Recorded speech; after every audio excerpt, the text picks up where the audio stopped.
Bonjour les amis vierges, bienvenue sur votre tirage pour la nouvelle lune du 1er novembre 2024. Elle sera en scorpion, qui symbolise vraiment l'alchimie des transformations, les morts, les renaissances. En plus, bien c'est le lendemain de Samhain, hein, ou Halloween, la fête des morts. Donc voilà, c'est d'autant plus marquant. Donc ce tirage, c'est pour les vierges, signes solaires, lunaires et ascendants. Comme toujours, n'écoutez que ce qui vous parle. Écoutez votre discernement. Prenez ça comme du divertissement. Pour les personnes qui veulent une consultation avec moi, je vous demande de me contacter uniquement sur mon adresse mail madamepimedium@gmail.com. Par mesure de sécurité, hein. Sachez que je n'envoie pas de messages privés sur mes réseaux sociaux, je ne cherche pas de clients. Je vous dis ça parce qu'il y a des personnes qui font des faux profils, parfois en volant mes vidéos ou mon pseudonyme, en se faisant passer pour moi, hein, en usurpant mon identité. Donc faites très attention, soyez vigilants. Également, je ne fais absolument pas de retour affectif ni de magie noire, hein, j'ai horreur de ça. Donc voilà, vous êtes prévenus. Les consultations à distance se font par appel visio sur WhatsApp. Je fais aussi du présentiel pour ceux et celles qui sont de ma région. Donc je suis dans le 57, proche de Sarrebourg. Allez, c'est parti. On va regarder avec l'oracle le message de ton âme. Pour les vierges, s'il vous plaît, pour cette nouvelle lune, quels sont les messages?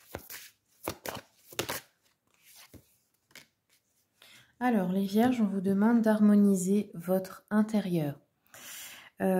Pour rayonner à l'extérieur, il faut que tu rayonnes, que tu vibres, que tu pulses à l'intérieur. Fais de la place dans ta vie, dans ta tête, dans ton foyer, dans tes relations et libère-toi pour retrouver l'harmonie. Oui, évidemment, c'est toujours, en fait, tout part toujours de l'intérieur. Alors, on va continuer avec le tarot Histoire de sorcière. Qu'est-ce qui vient vers vous, les vierges ? Pour la nouvelle lune, quelles sont les énergies pour les vierges, s'il vous plaît? Vierge, ascendant vierge, signe solaire, lunaire. Alors, bon, on a des figures... l'impératrice symbolise beaucoup d'abondance. Ça symbolise aussi une énergie féminine qui peut apporter beaucoup d'abondance dans votre vie, hein, qui est très...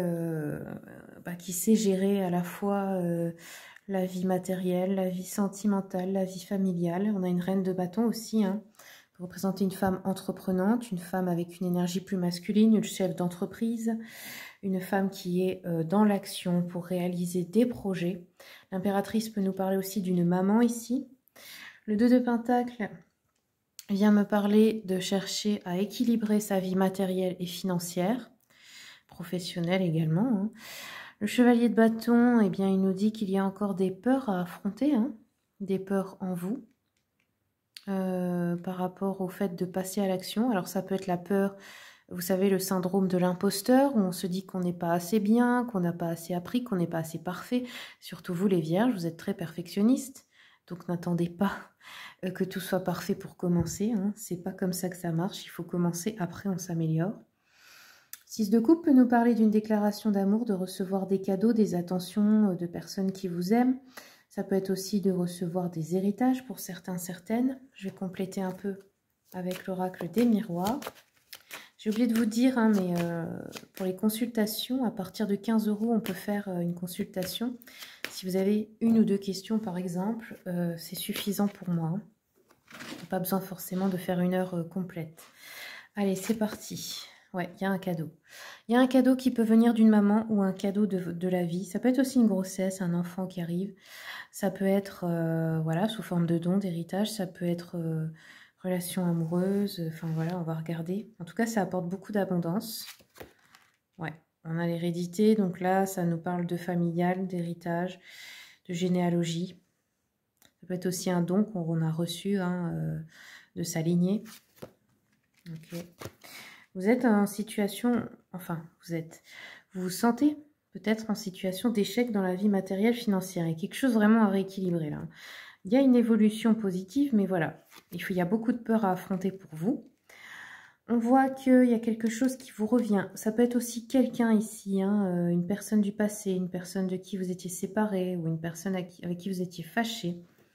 Ok, ouais, ça fait peut-être depuis longtemps, hein. On est à un carrefour ici au niveau de de votre chemin de vie.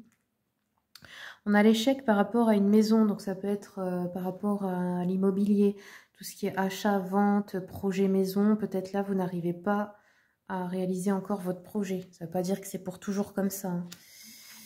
Ok, alors il y a beaucoup de jalousie. Vous avez un cadeau, vous avez un coup de chance. Bon, forcément, jalousie à propos de cet héritage ou de ce cadeau ou de ce coup de chance. Ok. Alors, je vais un petit peu compléter avec l'oracle de Gaëtan Guérisseur, qui me l'a gentiment envoyé en cadeau, hein, donc j'étais très contente. C'est mon voisin qui habite en Alsace, donc à Molsheim, si je ne dis pas de bêtises. L'oracle a été imprimé également en Alsace. Vous avez ici le lien. Si vous voulez le commander, vous allez sur la boutique du guérisseur.fr. J'aime beaucoup son énergie. Et bon, ça correspond forcément à la mienne aussi. Hein. Vous allez voir un petit peu. On va prendre quelques cartes pour compléter votre tirage. Déjà, la prise en main est facile. Les cartes ne sont pas trop grandes. C'est assez accessible à tous. Allez, c'est parti. Qu'est-ce qu'on peut nous dire d'autre à propos du tirage des vierges? Alors, rituel. Alors là, il vous est peut-être conseillé de faire un rituel pour attirer la chance aussi. Hein. Attention, pas de magie noire. Quand je parle de rituel, c'est tout simplement, vous utilisez les 4 éléments.